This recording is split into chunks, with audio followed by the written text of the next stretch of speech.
In 2025, fentanyl has turned parts of West Virginia into what locals call a city of the walking dead, with overdose deaths soaring to 4 times the national average. Families are burying their children faster than they can grieve, and paramedics can't keep up with the endless calls.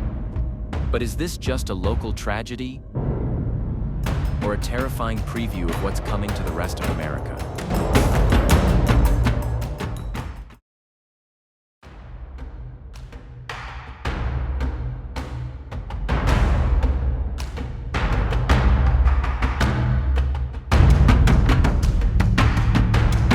In 2025, more than 120,000 Americans lost their lives to drug overdoses, and most of those deaths came from one poison, fentanyl. The number is so large it is hard to picture, but here in West Virginia the truth is seen on the sidewalks, in the alleys, and even at the playgrounds. In towns like Huntington and Charleston, the death rate from fentanyl is 4 times higher than the rest of the nation. It is not just a number on a chart. It is the body slumped against a park bench at noon, the sirens that never stop, the mother who cannot find her son because she already buried him last winter. Paramedics say they barely finish one overdose call before another comes. The state medical examiner's office reports that in some weeks the morgues are full. A coroner in Huntington whispers, "We are running out of space." Families gather at funerals so often that black clothes feel like uniforms. One woman stands outside a boarded-up house, clutching a photograph of her 2 boys. Both dead, both before their 30th birthdays, both lost to fentanyl. Her voice shakes as she says, "I did everything I could, but it wasn't enough." On the streets of Wheeling, men with hollow eyes shuffle past closed factories, moving as if they are only half alive. People call them the walking dead. They are not monsters. They are fathers, daughters, neighbors, souls caught in a storm too strong to fight alone. West Virginia once powered America with coal. Now its name is tied to overdose charts and desperate headlines. In 1 year, the national rate of overdose deaths rose by 8%, but in West Virginia it rose almost 20%. The state that built engines of industry is now burying its people at a faster pace than almost anywhere else. Poverty, job loss, and a broken health system feed this crisis, and fentanyl slips into every crack of weakness. It is sold as powder, hidden in fake pills, and pressed into something that looks harmless until it stops a heart in seconds. A paramedic in Charleston shakes his head and says, "We give Narcan, we bring them back, and then we see them again the next day." It feels like trying to empty the ocean with a cup. The scene is urgent, the suffering raw, and yet it is only the surface of a deeper web that has trapped this state. The crisis did not begin in one moment. It grew from roots buried deep in the hills and valleys of this land. West Virginia was already struggling when fentanyl swept in. Jobs had left. Coal mines shut down. Families who once counted on steady paychecks faced empty cupboards and unpaid bills. On streets lined with hollow houses, hopelessness found a home, and fentanyl filled it. Along I-64 and I-77, highways that cut through small towns, dealers bring their supplies with ease. Huntington, known as a hub of the opioid fight years ago, is now a major distribution point. Drugs travel the same roads as food and fuel, but what they deliver is despair. In neighborhoods where playground swings hang empty, teens talk about pressed blues or China white, as if they are nothing more than candy. The words sound casual, but the danger is not. A single grain too much can end a life, and no one knows when that moment will come. A boy only 22 explains, "There's nothing here, no jobs, no hope. Fentanyl's the only thing people know." His eyes are dull, his voice tired, though his life should be just beginning. Rural counties suffer even more. In some places the nearest treatment center is 90 miles away. For a person without a car, that distance might as well be the moon. Stigma builds walls too. People fear being judged, being seen as weak, being marked forever as an addict. So they stay silent. They use in secret. They die alone. The state's health system has too few beds, too few doctors, too few resources. For every one person who finds treatment, 3 or 4 are left waiting. Churches try to fill the gaps, hosting meetings in basements, but the need is greater than faith alone can carry. The web is tight, each strand tied to another: poverty to despair, despair to drugs, drugs to death. In the mountains where coal dust once marked every hand and face, now a different powder takes hold. It spreads from house to house, from town to town, until the line between normal life and the crisis blurs. The people know they are vulnerable, yet they have little choice. With no jobs, with isolation pressing down, with a system too small to catch them, they fall. And when one falls, it drags another, and another. A mother loses a son, a child loses a parent, and a whole community sinks deeper. The story of fentanyl here is not only about the drug itself, it is about a place left exposed, where every weakness became a doorway, and through that doorway the poison walked right in. The roots of the crisis in West Virginia are tangled like vines that spread through every corner of life, wrapping around families, schools, and entire towns. To understand why fentanyl has taken such a fierce hold here, you must look not just at the drug itself but at the world it entered. Long before fentanyl came, these hills carried the weight of broken promises. The mines that once gave steady work closed, and with them went the steady paychecks. Main streets filled with dark windows and for rent signs. Children grew up watching their parents search for jobs that were no longer there. And by the time fentanyl arrived, it found a people already beaten down by loss. Empty factories cast long shadows across small towns, and in those shadows grew despair. The geography of the state itself plays a role. Mountains cut towns off from each other, leaving people in valleys that feel closed in and far away from help. A person without a car may find themselves trapped, unable to reach the nearest doctor or recovery center. In some counties, the closest treatment bed is 90 miles away, a distance that becomes impossible when you have no money for gas and no bus to ride. The mountains also make it easy for fentanyl to flow in secret. Dealers travel the interstates, I-64, I-77, and smaller rural roads, slipping drugs into places too small to be noticed until it is too late.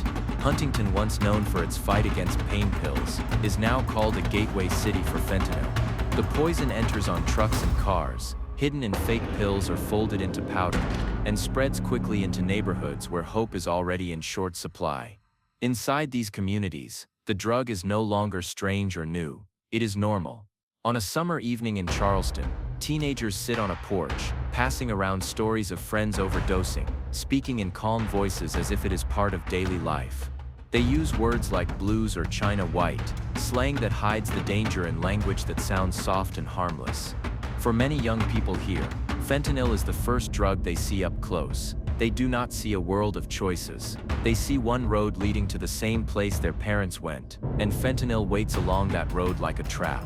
The cycle of addiction, once rare, is now part of the rhythm of life, whispered in schools, seen in homes, and felt at family tables where empty chairs sit like scars.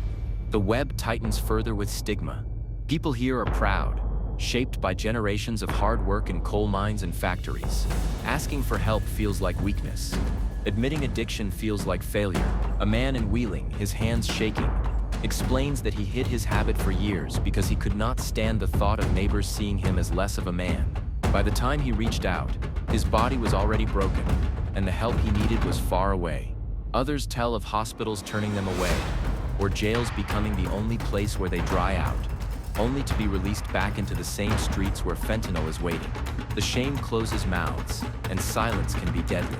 For women, the trap carries a different weight. Mothers fear losing their children if they ask for help. Some do lose them, and the grief becomes another reason to use. A young mother in Huntington whispers, "I wanted to go to rehab, but if I told anyone they'd take my baby, so I stayed quiet." She later overdosed in her kitchen, while her child slept in the next room. Stories like hers repeat again and again, not because people do not want help, but because the system makes asking for it feel like surrendering everything they love. Economics adds another strand to the web. In neighborhoods where half the homes are boarded up and paychecks are rare, fentanyl becomes cheap escape. A bag costs less than a fast food meal, and it gives a high that blocks out hunger, worry, and sadness. For people with no work, no hope, and nothing to lose, the choice feels easy in the moment, even though the cost is life itself. Dealers know this. They set up in motels, gas stations, and even at the edges of schools, where despair is easiest to find. The connections reach farther still. Mental health care is thin, and trauma runs deep. Veterans struggling with memories of war, children scarred by neglect, women carrying the pain of abuse. Many turn to fentanyl because the help they need is not there. Churches and local groups try to fill the space, offering meetings, food, or a place to rest, but they cannot match the scale of the need. In one small church basement, 20 people crowd together, each with a story of loss, each trying to hold on to hope. The pastor says softly, "We do what we can, but the tide keeps rising." This is why West Virginia feels the crisis more than most. Every weakness, job loss, poverty, isolation, stigma, lack of care, connects like threads in a net, and fentanyl pulls tight on everyone. The people are not weak, but the ground beneath them has crumbled. In these hills, fentanyl did not just arrive, it was invited by despair, carried by empty pockets, and kept alive by silence. And until those roots are faced, the web will only grow tighter, pulling more lives into its grip. The crisis in West Virginia does not move in straight lines. It circles, twisting back on itself, turning every small problem into a larger one, until the whole community feels trapped inside a loop that will not break. Addiction feeds crime, crime feeds shame, shame feeds silence, and silence feeds more addiction.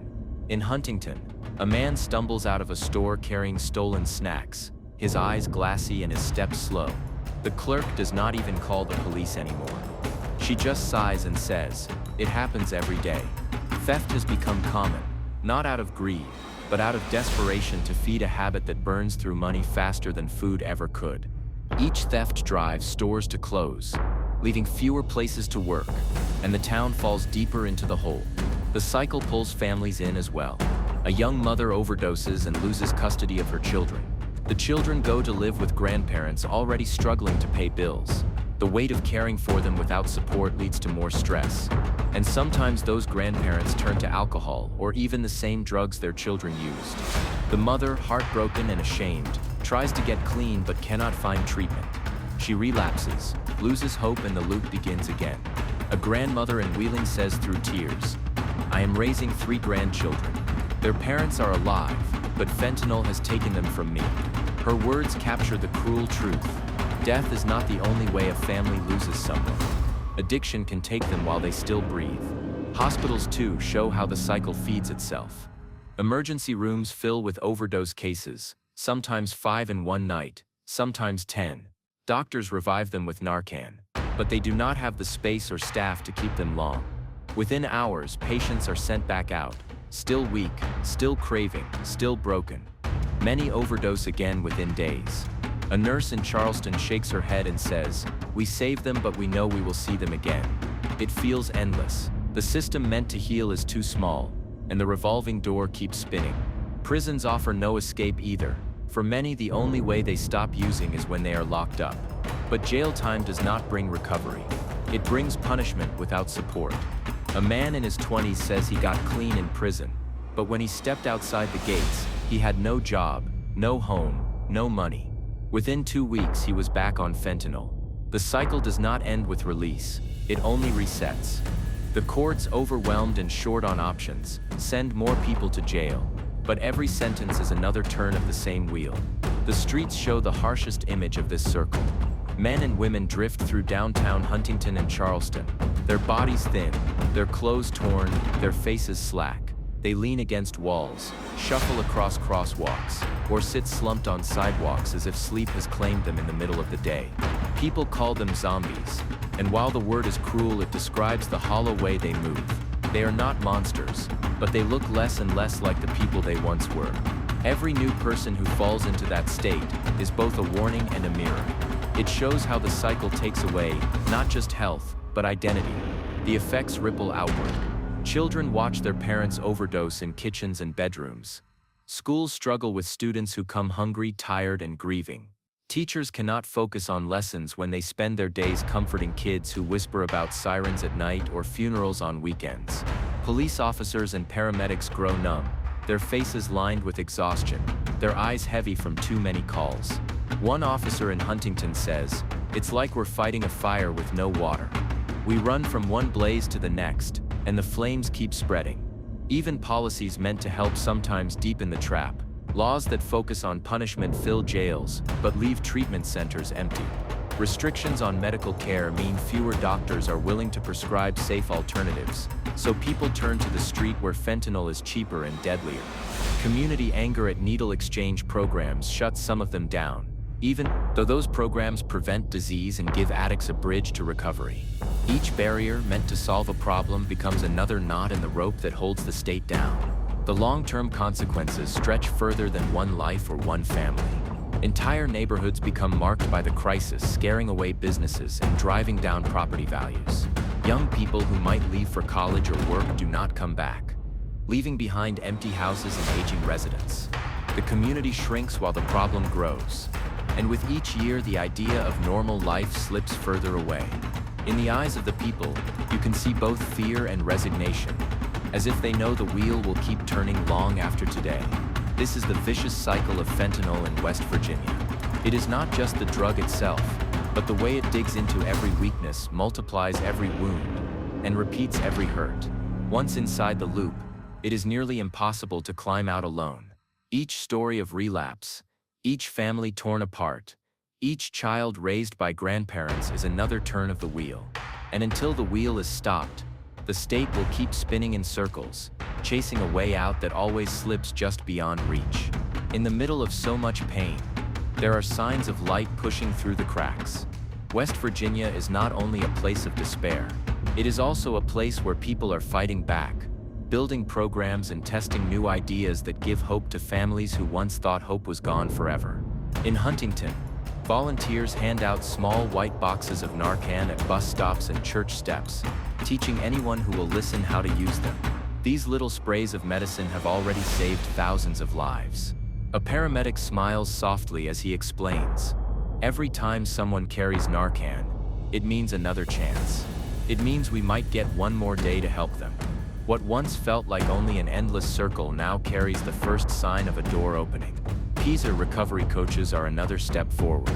These are men and women who once struggled with fentanyl themselves, but now walk beside others trying to escape. They speak in plain voices, with the weight of lived truth, not judgment.